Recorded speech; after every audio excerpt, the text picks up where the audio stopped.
क्या होता है बिस्तर पर बैठकर भोजन करने से? आइए जान लेते हैं भगवान श्री कृष्ण क्या कहते हैं। नमस्कार दोस्तों, आपका स्वागत है। दोस्तों, इस संसार के प्रत्येक प्राणी को अन्न की आवश्यकता होती है। अन्न से ही उसे ऊर्जा प्राप्त होती है। हर पशु के लिए अलग अलग प्रकार के अन्न की आवश्यकता होती है। पशु भी अन्न ग्रहण करते समय ईश्वर के नियमों का पालन ही करते हैं। मांसाहारी पशु भूख लगने पर ही शिकार करते हैं, तो शाकाहारी पशु दूसरों का पालन पोषण करने हेतु अन्न ग्रहण करते हैं। इसी प्रकार से मनुष्यों के लिए भी भोजन के कई महत्वपूर्ण नियम बताए गए हैं। यदि इन नियमों का पालन किया जाए तो मनुष्य को ईश्वर की कृपा प्राप्त होती है।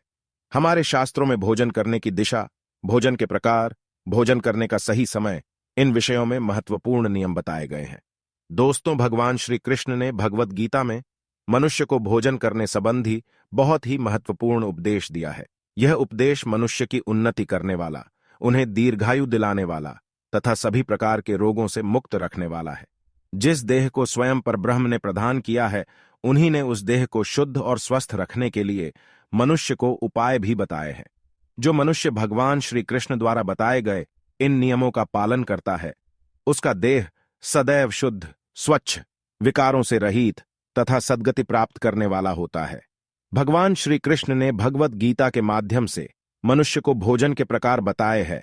किस प्रकार के भोजन से मनुष्य की प्रवृत्ति क्रोधी, क्रूर और राक्षसी बनती है, और किस प्रकार का भोजन करने से मनुष्य सदाचारी, विनम्र और दूसरों के मन पर विजय प्राप्त करने वाला बन जाता है।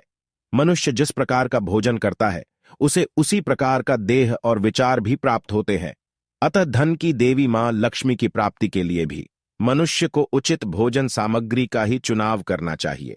मनुष्य चाहे गरीब हो या धनवान हो, वह चाहे राज्य महल में रहता हो या वन में, उसे अपने देह की तृप्ति के लिए भोजन अवश्य ही करना चाहिए।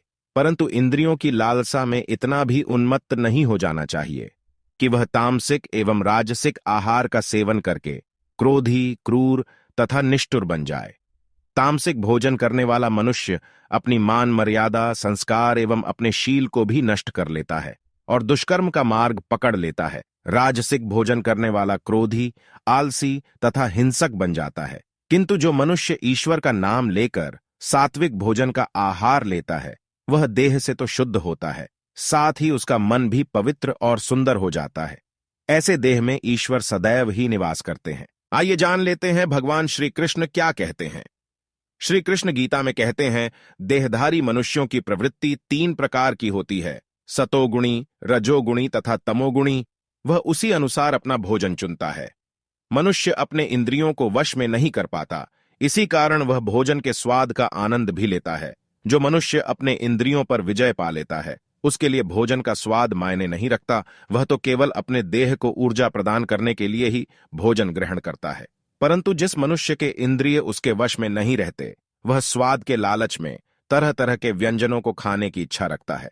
ऐसा मनुष्य स्वादिष्ट अन्न स्वयं ही ग्रहण करता है और दूसरों में नहीं बांटता। उससे बढ़कर क्रूर कौन होगा। श्री कृष्ण के अनुसार जो भोजन सात्विक हो, वह सद्गुणी मनुष्यों को प्रिय होता है। ऐसा भोजन आयु बढ़ाने वाला, जीवन को शुद्ध करने वाला तथा बल, स्वास्थ्य, बुद्धि और ऐश्वर्य देने वाला होता है। इसमें गौ का दूध सबसे उत्तम माना गया है। उसके पश्चात धरती की गोद में उगाया हुआ अनाज और रसयुक्त फल भी सात्विक भोजन की श्रेणी में ही आते हैं। इसके पश्चात आता है रजोगुणी भोजन, जो भोजन अत्यंत तिक्त, खट्टा, नमकीन, चटपटा, शुष्क एवं जलन निर्माण करने वाला होता है। वह भोजन रजोगुणी व्यक्तियों को प्रिय होता है। ऐसा भोजन रोग, दुख तथा शोक निर्माण करने वाला होता है। यह भीतर से देह को जलाता है और व्यक्ति को क्रोधी तथा क्रूर बनाता है। राजसी भोजन खाने में तो स्वादिष्ट होता है, परंतु यह मनुष्य में कई प्रकार के विकार उत्पन्न करता है। व्यक्ति अधिक लालची और अहंकारी बन जाता है। और तीसरा भोजन है तामसी। तामसी भोजन अर्थात अशुद्ध, बासी, दुर्गंध युक्त होता है। खाने के 3 घंटे पूर्व बना भोजन, जो ईश्वर को बिना प्रसाद चढ़ाए ही ग्रहण किया जाता है, वह तामसी ही होता है। मांसाहार भी तामसिक भोजन में भी आता है। ऐसा भोजन राक्षसी प्रवृत्ति के मनुष्य के लिए अत्यंत प्रिय होता है। जो स्त्री देवी देवताओं की पूजा करती है, उसे तो कदापि तामसिक आहार ग्रहण नहीं करना चाहिए।